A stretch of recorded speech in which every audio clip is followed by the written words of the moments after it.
ጓደኞቼ፣ ዛሬ የ2024ቱን ላይፍ አፍተር ፋይቲንግ የተሰኘውን ፊልም እንቃኛለን።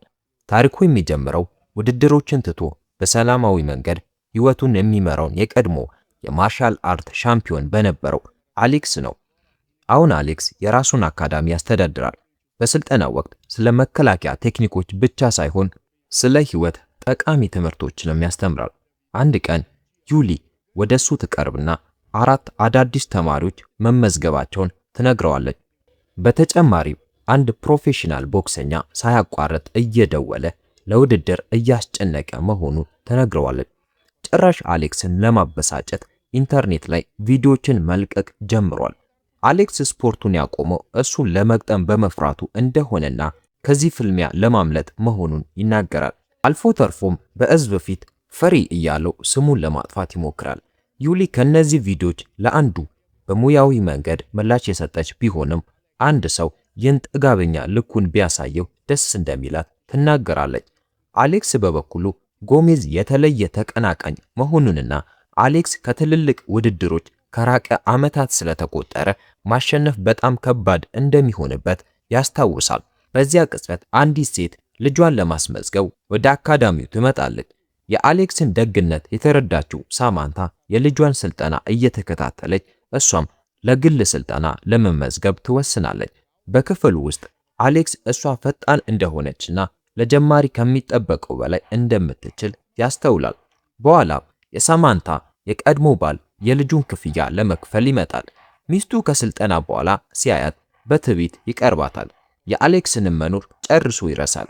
መምህሩ ይህ የሙከራ ክፍል መሆኑንና በመጀመሪያው ጉብኝት ለወላጆች የሚሰጥ እድል እንደሆነ ይገልጻል። እሱም ከፈለገ መሳተፍ እንደሚችል ነገረው። ቪክቶር ምንም አያስፈልግም ብሎ መለሰ። ምንም እንኳን ለረጅም ጊዜ ባይለማመድም የተወሰነ ልምድ እንዳለው ይናገራል። አሌክስ የምዝገባ ቅጹን ሰጥቶት እንዲፈርም ጠየቀው። የልጁን እድገት በሚገባ እንደሚከታተልም አረጋገጠለት። በሚቀጥለው ቀን ከስልጠና በኋላ አሌክስ ሳማንታ ከሰዓት በኋላ ምን እቅድ እንዳላት ይጠይቃታል። እሷም ከልጇ አባት ጋር የተወሰነ ጊዜ እንደምታሳልፍ ትመልሳለች። ስትወጣ ግን ተመልሳ በምሽት አብረው እንዲወጡ ትጋብዘዋለች። በኋላም ሁለቱ በሬስቶራንት ይገናኛሉ። በእራቱ ወቅት አሌክስ በአከርካሪው ላይ 5 ቀዶ ጥገናዎችን እንዳደረገ እና አሁንም በአንዱ እግሩ ላይ የብረት ሳህን ተክሎ እንደሚዞር ይገልጻል። በመጨረሻ ፍልሚያው ጊዜ ክብሩን እንዳጣና በሐኪሞች ምክር ስራውን ለማቆም እንደወሰነ ይናገራል። ከዚያን ጊዜ ጀምሮ አካዳሚው ዋና ቅድሚያ የሚሰጠው ጉዳይ ሆኗል። ሳማንታም ከቪክቶር ጋር ከ3 ዓመት በፊት እንደተለያዩ፣ ነገር ግን እሱ አሁንም ትዳራቸው ማለቁን መቀበል እንዳልቻለ ትናገራለች።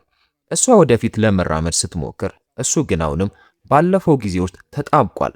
በእራት ማብቂያ ላይ ቪክቶር ከሩቅ ሆኖ ሁለቱን ሲመለከት ይታያል። በሁኔታውም በግልጽ ተበሳጭቷል። በማግስቱም የልጁ ምዝገባ ለመሰረዝ ቆርጦ ከአካዳሚው ዘንድ ይደርሳል። ዩሊ ምክንያቱን ስትጠይቀው ሌላ ወንድ ወደ ሚስቱ ለመቅረብ ሲሞክር ማየት እንደማይፈልግ በቁጣ ይመልሳል። ይህን የሰማው አሌክስ ወደ እሱ ቀረበ። ቪክቶርም በቀጥታ ሰደበው። ሁኔታውን ለመፍታት መምህሩ ጉዳዩን በውጭ እንዲጨርሱ ሐሳብ ያቀርባል። ከአካዳሚው ውጭ አሌክስ ሁኔታውን ለማረጋጋት ሞከረ። ልጆች ከወላጆቻቸው ጋር በቅርቡ ስለሚመጡና ግርግር መፍጠር ስላልፈለገ በሌላ ጊዜ እንዲነጋገሩ ይጠይቃል። የተናደደው ቪክቶር ግን ጋርዱን አዘዘበት። ይሁን እንጂ አሌክስ ሰውየውን በቀላሉ ተቆጣጠረው። ግን አሁንም ለመታገል ይነሳል፣ ደግሞ እንደገናም ይወድቃል።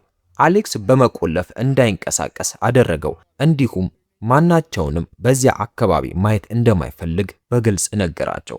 በዚያ ምሽት ሳማንታ በአሌክስ ቤት ትመጣለች። በተፈጠረውም ነገር በጣም ተረብሻለች። ህይወቷን እንድትመራ በማይፈቅድላት የቪክቶር አመለካከት እንደጨነቃት ነገረችው።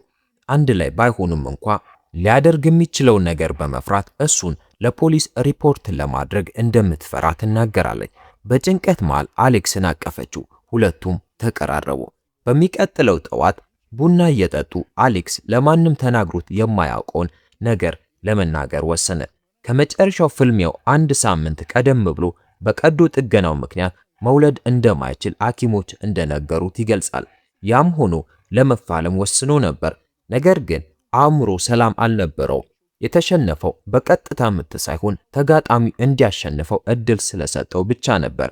የነበረውን ግንኙነት ለማቆም ወሰኑ። እሷ ሁኔታውን ብትቀበለው እሷ ወጣት ስለነበረችና እናት መሆን ስለምትፈልግ ፍቅር መጀመሩ ልክ እንዳልሆነ ተሰማው። ጅምሩ ከባድ ቢሆንም በጊዜ ሂደት እሷ ህይወቷን ለመቀጠል ቻለች። ከተወሰነ ጊዜ በኋላ ሁለት አዳዲስ ተማሪዎች ወደ ጂሙ ይመጣሉ። ሁለቱም እድሜያቸው ከ30 በላይ ነው። አንደኛው ከልጅነቱ ጀምሮ እንዳልሰለጠነ ተናገረ።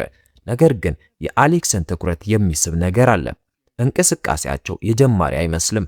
ችግር እንዳይፈጠር የሱ ተማሪዎች ጀማሪ መሆናቸውንና በስልጠና ወቅት ቀጥተኛ ምቶችን እንደማይፈቅድ በግልጽ ይነግራቸዋል። ምንም እንኳን ማስጠንቀቂያ ቢሰጣቸውም ሁለቱ አንዳንድ ተማሪዎችን ያቆስላሉ። አሌክስ በተረጋጋ ሁኔታ ቀርቦ እንዲወጡ ይጠይቃቸዋል። የአመለካከት ከማርሻል አርት መንፈስ ጋር እንደማይጣጣም ያስረዳቸዋል። ኢታን ይቅርታ ጠየቀ።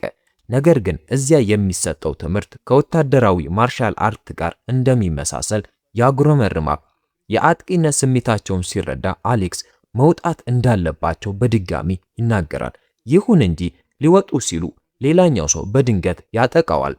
አሌክስ መቀጠል እንደማይፈልግ ተናገረ። እነሱ ግን ለመውጣት ፈቃደኛ አይደሉም።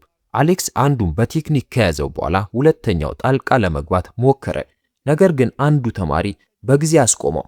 አሌክስ ተማሪው እንዲርቅ ይነግረዋል። ሁለቱ ሊጋጠሙ መሃል ላይ ቆሙ። ነገር ግን ፖሊስ ሲመጣ ነገሩ ተቋረጠ። በዚያው ቀን ከሰዓት በኋላ የዩሊ ልጅና ጓደኛዋ አይስክሬም ለመግዛት አሌክስን ገንዘብ ይጠይቁታል። እሱም ለሁለቱም ይሰጣቸዋል። ይሁን እንጂ ወደ ጂሙ ሲመለሱ የሆነ መኪና አቅራቢያቸው ነበረ።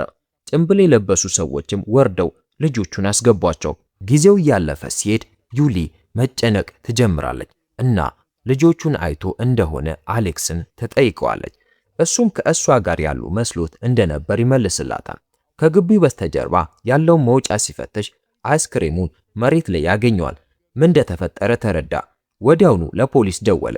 ፖሊሶች ሲመጡ ስለ ሴኩሪቲ ካሜራዎች ይጠይቃሉ። ነገር ግን አንዳቸውም የውጭውን አካባቢ አይሸፍኑም። ፖሊሶቹ ከሄዱ በኋላ አሌክስ ዩሊን ለማረጋጋት ሞከረ። ፖሊሶች ምርመራውን እንደሚቀጥሉ በመንገር እንድታርፍ ይጠይቃታል። ዩሊ ልጆቹን እስክታገኝ ድረስ እንደማታርፍ ትናገራለች። ራሷን መቆጣጠር አቅቷት ማልቀስ ስትጀምር አሌክስ ያቅፋታል። ሊያጽናናትም ይሞክራል። ስለ ልጆቹ ምንም መረጃ ሳይገኝ አንድ ሳምንት አለፈ። ዩሊ አሌክስ መረጃ ፍለጋ በቀጥታ ወደ ፖሊስ ጣቢያ በመሄድ ላደረገው ጥረት አመሰገነችው።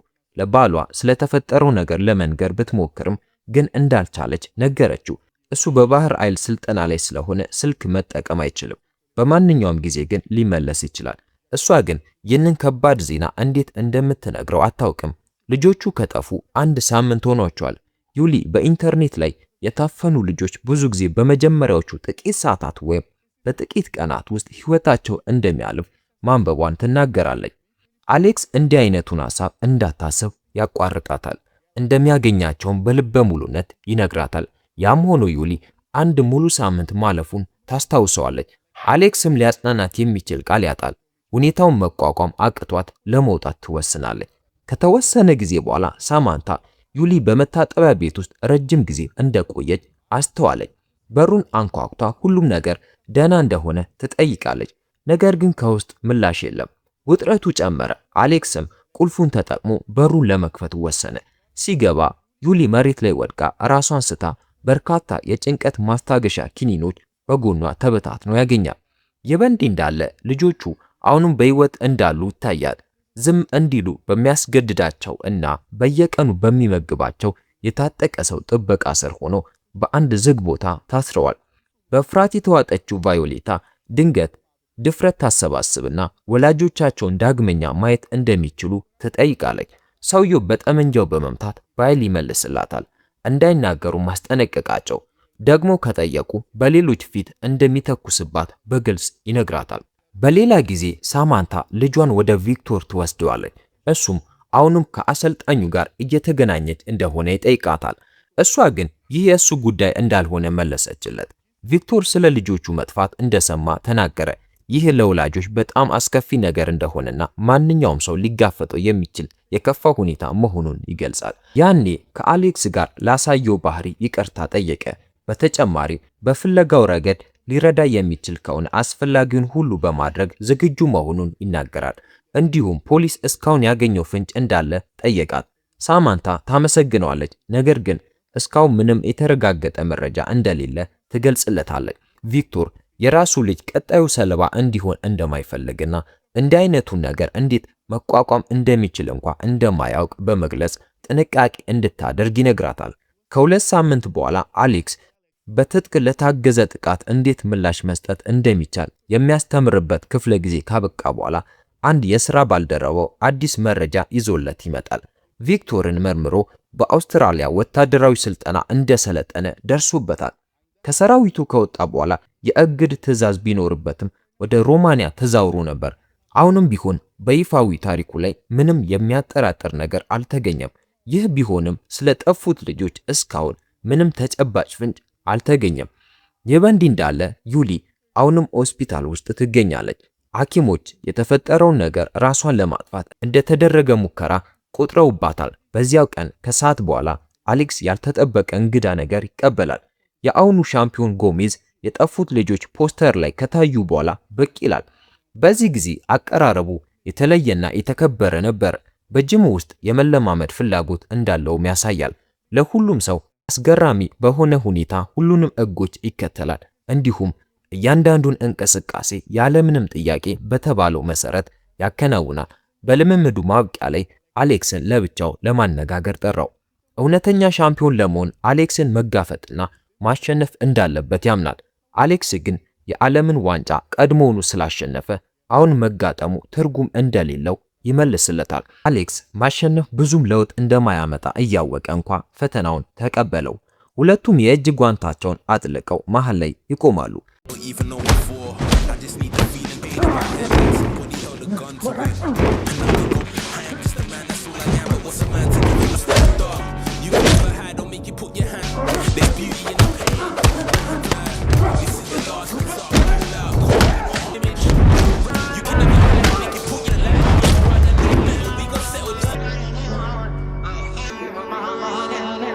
በሚቀጥለው ጠዋት ሳማንታ ቪክቶር ልጇን እንዲያስረክባት ትጠብቃለች።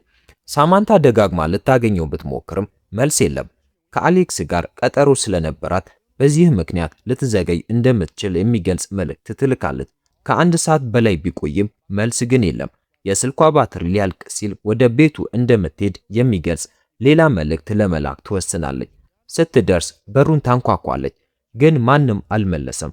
በዝምታው ምክንያት ወደ ጋራጁ ለመግባት ወሰነች። ቦታውን እየተመለከተች እያለ በጣም የሚረብሽ ትዕይንት ያጋጥማታል። የቪክቶር ጋርድ አንዲት ሴት ልጅን አቁስሎ ይዟታል። ልክ እንደ ጎጆ በሚመስል ነገር ውስጥ ያስገባትና ቦታውን ለመደበቅ መግቢያውን በአሮጌ ሳህኖች ይሸፍነዋል። ሳማንታ እዚያ ተደብቃ እንደነበረ አላወቀም። በፍርሃት የተዋጠችው ሳማንታ ጋራጁን መመርመር ትጀምራለች። የቆሻሻ መጣያ ቦርሳውን ስታንቀሳቅስ ቫዮሌታ በጠፋችበት ቀን ያደረገችውን ጫማ ታገኛለች። ስልኳን ተጠቅማ እርዳታ ለመጠየቅ ሞከረች፣ ነገር ግን ኔትወርክ እንደሌለ ተረዳች። ያም ሆኖ ወደፊት ለመሄድ ትወስናለች እና ወደ ተደበቀውና ተሸፍኖ ወደ ነበረው አካባቢ ገባች።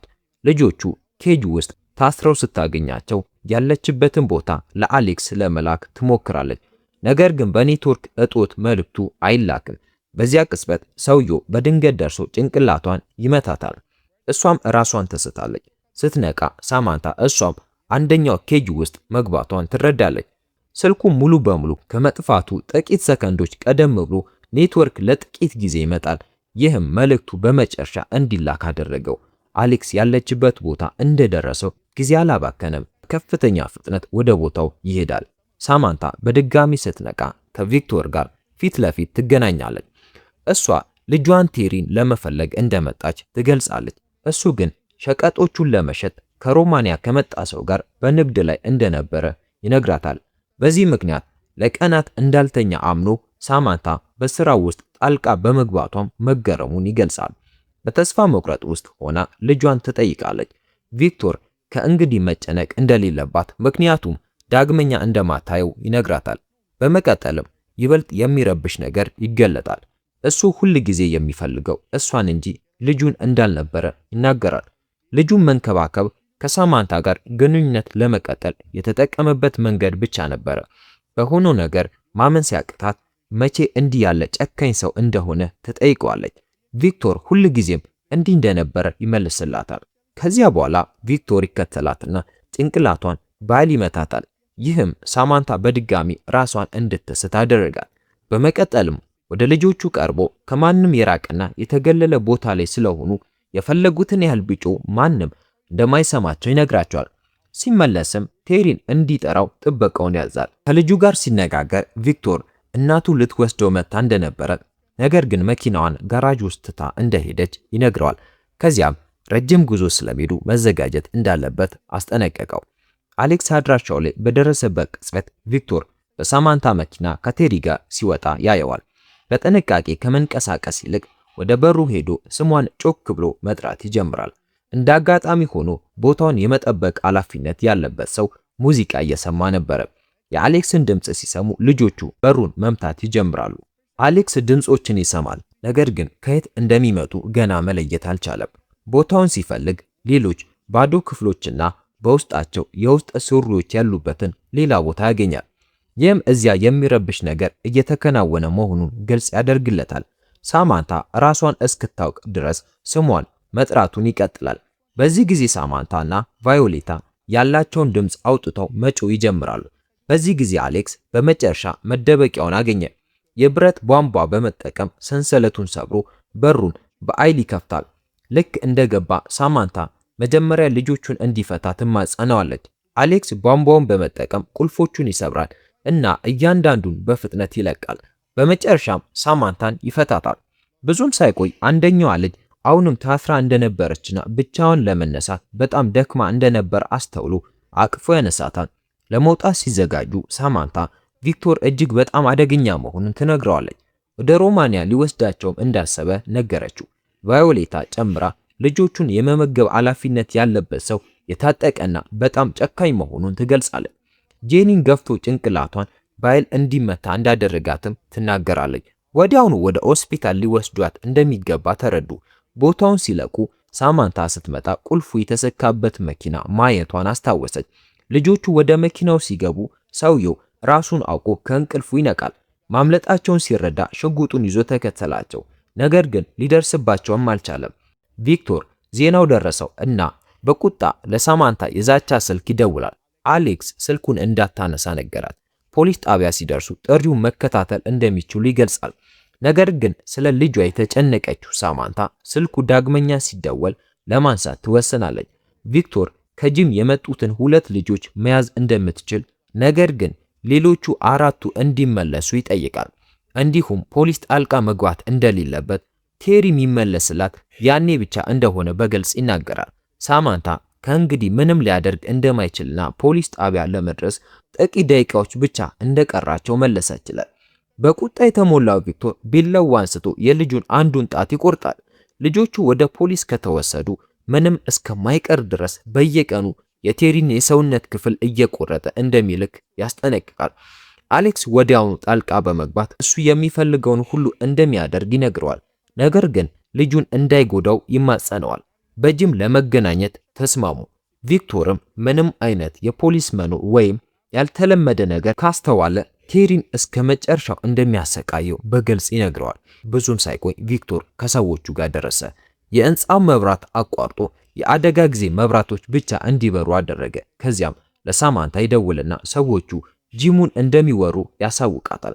ቴሪን እንዲመልስላቸው ከፈለጉ ልጆቹን አሳልፈው መስጠት ይኖርባቸዋል።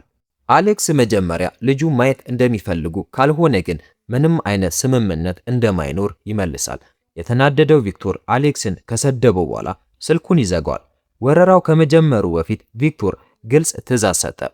አሌክስን ራሱ በግል መግደል ስለሚፈልግ በህይወት እንዲያመጡት ያዛል። በካሜራ እንዳይታወቁ ሁሉም ሰው ጭንብል እንዲያደርጉ ይወስናል።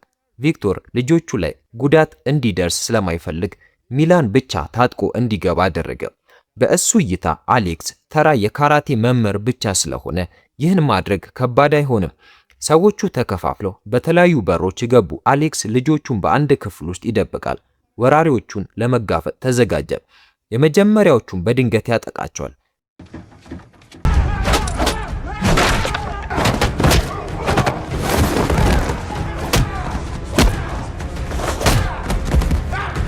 ይህንን ቡድን ካሸነፈ በኋላ ሌሎች ሁለት ሰዎች በፎቅ በኩል እየገቡ መሆኑን ተረዳ።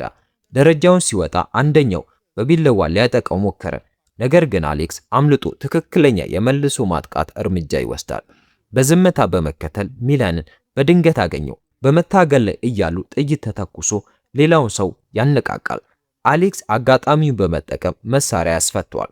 ከዚያም በጉልበቱ ጭንቅላቱ ላይ ደጋግሞ በመምታት ራሱን እስኪስት ድረስ በኃይል ያጠቀዋል። የሳማንታን ጩኸት ሲሰማ ወደ ኋላ ሮጠ።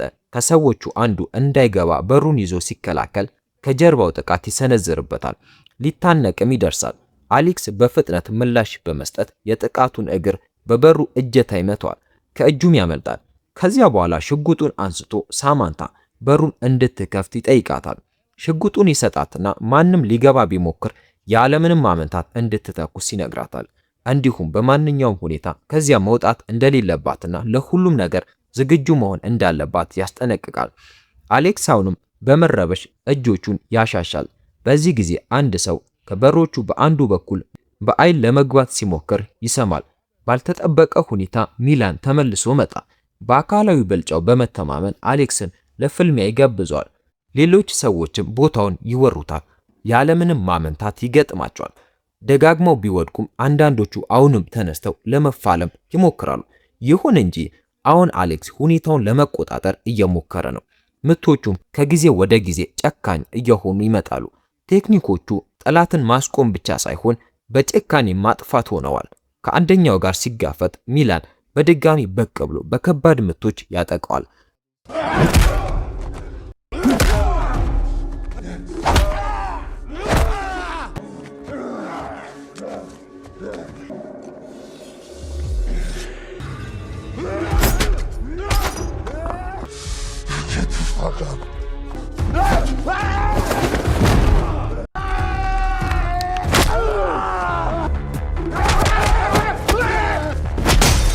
በዚህ መሃል ቪክቶር መዘግየታቸውን ሲረዳ ምን እየተከናወነ እንዳለ እንዲያይ ሂታንን ይልከዋል።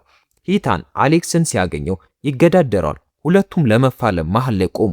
ሂታን አብዛኞቹን ምቶች ማምለጥ ቻለ። እንዲሁም ክፍተት ባገኘ ቁጥር ይመልሳል። ያም ሆኖ አሌክስ መቋቋሙን ቀጠለ። በመጨረሻም ተከታታይ ምቶችን ያሳርፍበታል። ሂታን ሁኔታውን ለመቀልበስ በአቅራቢያው ያለ መሳሪያ አንስቶ ለጊዜው ብልጫ አገኘ።